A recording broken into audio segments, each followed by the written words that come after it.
Bonjour à tous, il est déjà l'heure de faire la synthèse de cet ACR 2015 à San Francisco et je vais vous faire donc la présentation sur ce qui s'est dit sur le centre de jeu graines et notamment sur l'intérêt du belimumab dans le centre de jeu graines. Alors, vous savez que le belimumab clairement a été démontré dans l'étude B10 comme efficace pour traiter les patients ayant un centre de jeu graines avec une atteinte systémique modérée à sévère.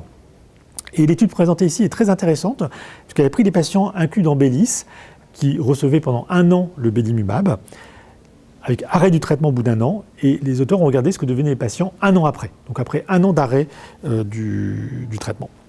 Donc 13 patients, c'est peu, mais les données sont intéressantes, ont été inclus. Donc ces patients avaient une évaluation bien sûr en baseline, avant le belimumab, à la semaine 52, après les 1 an de belimumab, et puis ensuite 1 an après l'arrêt du belimumab. Et aucun patient n'avait reçu d'immunosuppresseur entre l'arrêt du belimumab et l'évaluation 1 an après.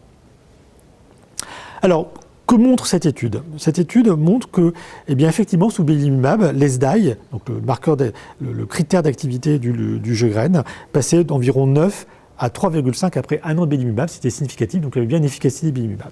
En revanche, à l'arrêt du belimumab, et 1 an après, l'ESDAI remontait à 7. Avec une significativité statistique tout à fait certaine.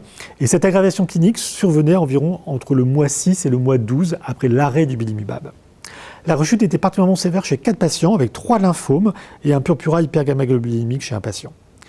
Et au niveau biologique, on constatait exactement la même chose, c'est-à-dire que la rechute entre 6 mois et 12 mois des marqueurs d'activité classiques du jeu graine, que sont le facteur hématoïde, le taux d'IgM, avec exactement le même profil, une diminution après 1 an de belimumab et puis la rechute 1 an après.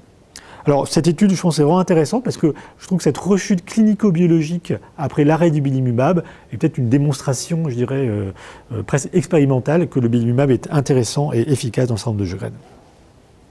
Alors dernière étude, c'est une étude randomisée dans le jeu graine, il n'y en a pas beaucoup quand même, qui a évalué donc le baminercept dans le centre de jeu graine.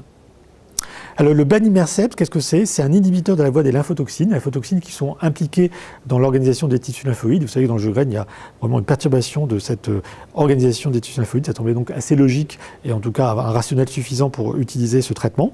Et l'objectif de cette étude était d'évaluer son intérêt du baminercept et la tolérance dans le centre de jeu graine primitif, diagnostiqué selon les critères américano-européens de 2002 classiques, randomisé en 2 pour le baminercept, 1 pour placebo. Donc c'était vraiment contre placebo cette étude.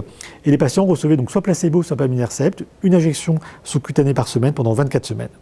Le critère du jugement principal était le débit salivaire stimulé par la pilocarpine. Quelque chose d'un peu inhabituel, en tout cas c'était ce qui était proposé. 52 patients ont été inclus, et en intention de traiter, il n'y avait aucune différence entre le groupe placebo et le groupe baminercept sur le critère principal du jugement, donc l'étude est clairement négative. Alors de manière je dirais un petit peu étonnante quand même, l'ESDAI était cependant amélioré de manière significative dans le groupe baminercept, un petit peu à 0,043, c'est un peu limite. Il n'y avait pas de différence en termes de test de Schirmer, d'atteinte oculaire, de fatigue ou de douleur articulaire. Et peut-être encore plus embêtant, il n'y avait aucune différence en termes d'activité biologique avec les marqueurs classiques CXCL13, Light, IP10 et BAF qui ne bougeaient absolument pas sous baminercept par rapport au groupe placebo.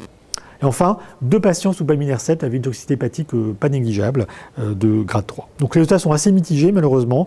Une toxicité hépatique importante qui fait que le baminercept ne semble pas promis à un avenir radieux. Voilà, merci pour votre attention et puis au plaisir de vous retrouver pour de prochains congrès.